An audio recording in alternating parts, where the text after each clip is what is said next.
नमस्कार दोस्तों, स्वागत है आपका आपके अपने चैनल बॉलीवुड अनबॉक्सिंग में।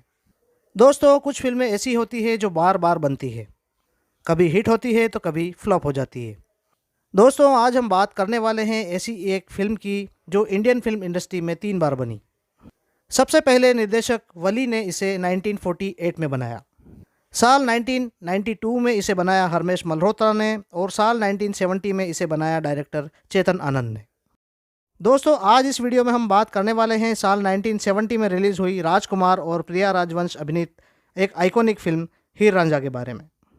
दोस्तों, जब दूरदर्शन शुरू हुआ था तब चित्रहार में अक्सर इस फिल्म का गाना देखने को मिल जाया करता था।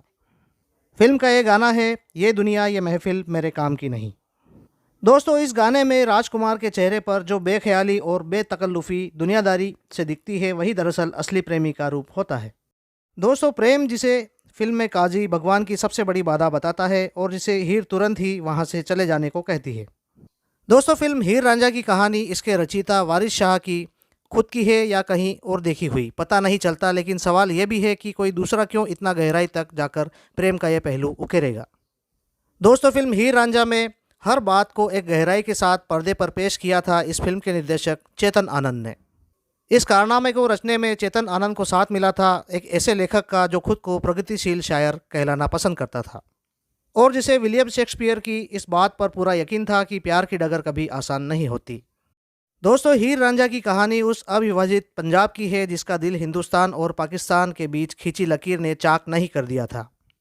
दोस्तों, ये वो पंजाब था जिसमें सोनी महिवाल, मिर्जा साहिबा और हीर रांझा सब बेपरवाह होकर पांचों नदियों के बहाव में यहाँ से वहाँ बहते फिरते थे।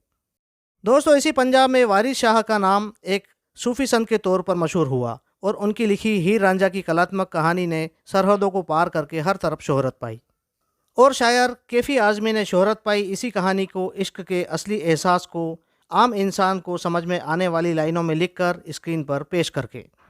दोस्तों, ये सिर्फ देखकर और सुनकर ही समझा जा सकता है कि इस फिल्म को लिखने में कैफ़ी आज़मी ने क्या कमाल का कारनामा किया था और इसके लिए आपको फिल्म ही देखनी पड़ेगी। दोस्तों, अगर कभी किसी साहित्य के स्टूडेंट को हिंदी साहित्य में शेक्सपियर जैसा कुछ खोजना पड़े तो उसे फिल्म हीर रांझा की स्क्रिप्ट आसानी से थमाई जा सकती है। हर किसी के बस की ये बात भी नहीं। कैफ़ी आज़मी ने फिल्म के निर्देशक चेतन आनंद की मांग पर जो कर दिखाया उसकी दूसरी मिसाल हिंदी सिनेमा में आज भी नहीं है।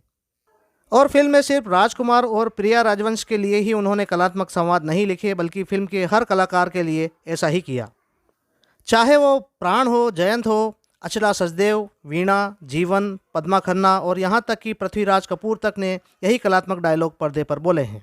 दोस्तों, उन दिनों नौटंकी हिंदुस्तान में मनोरंजन का एकमात्र और बड़ा साधन हुआ करता था और सिनेमा देखने पहुंचे लोगों को यूं लगा कि रात के अंधेरे में पेट्रोमैक्स की रोशनी में चलने वाले खेल ही किसी ने अंधेरे सिनेमाघर के चमकते पर्दे पर पूरी हमदर्दी के साथ उतार दिए हैं।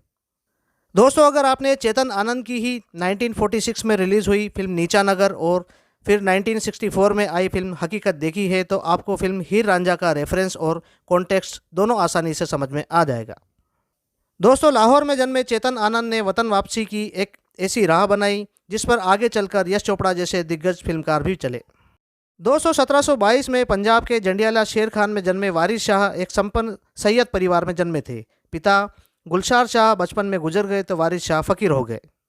कसूर में पढ़ने लिखने के बाद वह मलका हंस में एक मस्जिद के सटे कमरे में ही रहने लगे। ये मस्जिद अब मस्जिद वारिस शाह के नाम से जानी जाती है। दोस्तों, पंजाबी में लिखी कुल 629 कविताओं से मिलकर बनी है वारिस शाह की हीर और इसी काव्य को पढ़कर चेतन आनंद और कैफ़ी आज़मी ने लिखी हीर रांझा। उस जमाने में किसी लड़की का अपने प्यार के लिए बगावत कर जाना न देखा था और न ही सुना था। दोस्तों, इस फिल्म में महिला सशक्तिकरण की झलक भी देखने को मिलती है। हीर की हिम्मत का जमाना कायल रहा तो उतने ही अदब से लोगों ने जिक्र किया रांझा की उससे मोहब्बत का। हीर की शादी हो जाने के बाद जिस तरह रांझा फ़कीरी की तरफ कदम बढ़ाता है वह भी दाद देने काबिल है और फिल्म में यही सब दिखाने वाला राजकुमार का गाना ये दुनिया ये महफिल मेरे काम की नहीं आज भी कालजयी गाना है। दोस्तों, हॉलीवुड ने भले ही फॉल्ट इन आवर स्टार्स अब जाकर 21वीं सदी में बनाई हो, लेकिन इसकी आत्मा आपको हीर रांझा में देखने को मिल जाएगी। दिल बेचारा जैसी फिल्म बनाने वाले मुकेश छाबड़ा अपनी फिल्म की प्रेरणा के लिए विदेशी फिल्मों का मुंह ताकते हैं तो उनके जेहन में शायद हीर रांझा जैसी अपने ही देश में बन चुकी कालजयी फिल्म नहीं रहती। दोस्तों, इस फिल्म में संगीत था मदन मोहन का जो लोगों के सिर चढ़कर बोला। संगीतकार मदन मोहन के संगीत ने ही बाद में यश चोपड़ा को पूरी पंजाबियत से फिल्म वीर ज़ारा बनाने के लिए प्रेरित भी किया। दरअसल दोस्तों हुआ यूं कि एक दिन डायरेक्टर और प्रोड्यूसर यश चोपड़ा अपनी एक नई फिल्म को बनाने की प्लानिंग कर रहे थे। इस फिल्म के लिए उन्हें बेहतर से बेहतर संगीत की ज़रूरत थी। इसके लिए उन्होंने कई संगीतकारों के साथ बैठकें की, लेकिन काम नहीं बन पाया। दोस्तों सहयोग की बात यह रही कि उस समय यशराज फिल्म्स में बतौर CEO काम कर रहे संगीतकार मदन मोहन के बेटे संजीव कोहली ने यश जी से जिक्र किया कि उनके स्वर्गीय पिता कुछ बिल्कुल अनछुई धुनें छोड़ गए हैं और उनकी विरासत को घरवालों ने बहुत संभाल कर भी रखा है। दोस्तों यश चोपड़ा और आदित्य चोपड़ा ने उन धुनों को सुना और तुरंत फैसला कर लिया कि अगली प्रेम कहानी वीर ज़ारा में उस्ताद मदन मोहन का संगीत ही इस्तेमाल किया जाएगा। आखिरकार उन दोनों को यूज़ करके गाने तैयार किए गए और एक और प्रेम कहानी का पंजाबी माहौल में जन्म हुआ। दोस्तों फिल्म हीर रांझा के ही कंसेप्ट पर बनी फिल्म वीर ज़ारा की केवल एंडिंग ही हैप्पी रही। बाकी इस ब्लॉकबस्टर फिल्म को प्रेरणा मिली थी फिल्म हीर रांझा से। दोस्तों आपको जानकर हैरानी होगी कि फिल्म वीर ज़ारा के गाने तेरे लिए की धुन साल 1975 में आई संजीव कुमार शर्मिला टैगोर की फिल्म मौसम के एक गाने दिल ढूंढता है फिर वही की एक किनारे रख दी गई धुन पर आधारित थी। जबकि फिल्म मौसम के इस गाने के ऑलरेडी 2 वर्जन फिल्म में रखे गए थे। एक गाना गज़ल के रूप में था और एक वर्जन फास्ट रखा गया था। इस गाने के तीसरे वर्जन पर वीर ज़ारा का गाना तेरे लिए तैयार किया गया, जो कि मदन मोहन की ही एक धुन थी। दोस्तों फिल्म हीर रांझा में मदन मोहन ने इतना शानदार संगीत दिया कि कई दशकों तक लोग इन्हें गुनगुनाते रहे। इस फिल्म में कुल 7 गाने रखे गए थे। मोहम्मद रफ़ी ने अगर अपना कलेजा निकाल कर रांझे के लिए रिकॉर्डिंग रूम में रख दिया, तो लता मंगेशकर ने हीर की शोखियों का बखान करने के लिए दिखाया अपना खास अंदाज। और ठीक इसी तरह के गाने बनाने के लिए यश चोपड़ा ने भी स्पेशल रिक्वेस्ट कर फिल्म वीर ज़ारा के सारे गाने लता जी से गवाए थे। दोस्तों सारा ज़माना मदन मोहन को महान संगीतकार मानता था, लेकिन उनके मन में ये हकीकत तीर की तरह चुभती रही थी कि बड़े बैनर और बड़े सितारों वाली फिल्में और लोकप्रिय अवार्ड कभी भी उनकी झोली में नहीं आए। और यही सोच सोच कर वे 51 साल की उम्र में ही ये दुनिया छोड़कर चले गए। दोस्तों फिल्म हीर रांझा को अगर अब आप देखेंगे तो आपको एक बहुत ही साधारण तरीके से शूट की गई फिल्म दिखेगी। हर कलाकार अपने अपने किरदार में बिल्कुल फिट। रांझे की बेकरारी को पर्दे पर जीकर दिखाते राजकुमार और हीर बनी प्रिया राजवंश भी लोगों को खूब भाई। फिल्म में कहीं भी न विदेशी लोकेशंस का तामझाम, न डिज़ाइनर कपड़ों का और न ही तकनीकी की कोई खास करामात का। सब कुछ बस कहानी और डायलॉग के भरोसे आगे बढ़ता रहता है। दोस्तों इस फिल्म में आपको 50 साल पहले के फिल्म मेकर्स की सोच का सच्चा दस्तावेज मिल जाएगा, जहां कैमरा आराम से किरदारों से बात करता है और किरदार बिना इस बात की फिक्र किए कि उन्हें कोई रिकॉर्ड भी कर रहा है।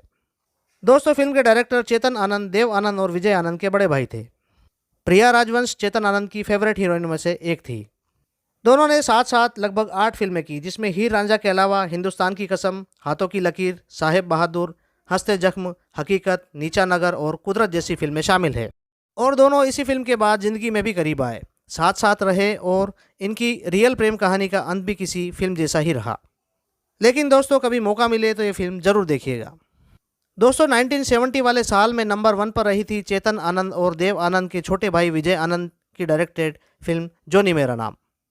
दोस्तों फिल्म हीर रांझा भी सुपरहिट रही और इस फिल्म से इसके सिनेमेटोग्राफर जय मिस्त्री को फिल्म फेयर का अवार्ड भी मिला। जय मिस्त्री ही चेतन आनंद की हर फिल्म को शूट किया करते थे। दोस्तों फिल्म हीर रांझा में एक सहायक भूमिका के लिए चेतन आनंद ने जीनत अमान का स्क्रीन टेस्ट लिया था, लेकिन ऑडिशन के दौरान जीनत की उर्दू सही नहीं होने की वजह से चेतन ने जीनत को साइन नहीं किया। बाद में साल 1971 में देव आनंद ने अपने ही प्रोडक्शन में बनने वाली फिल्म हरे रामा हरे कृष्णा से जीनत को मौका दिया। दोस्तों हीर रांझा पहली फिल्म थी जिसमें चेतन आनंद और राजकुमार ने एक साथ काम किया था। इसके बाद दोनों ने कुदरत और हिंदुस्तान की कसम में एक साथ काम किया था।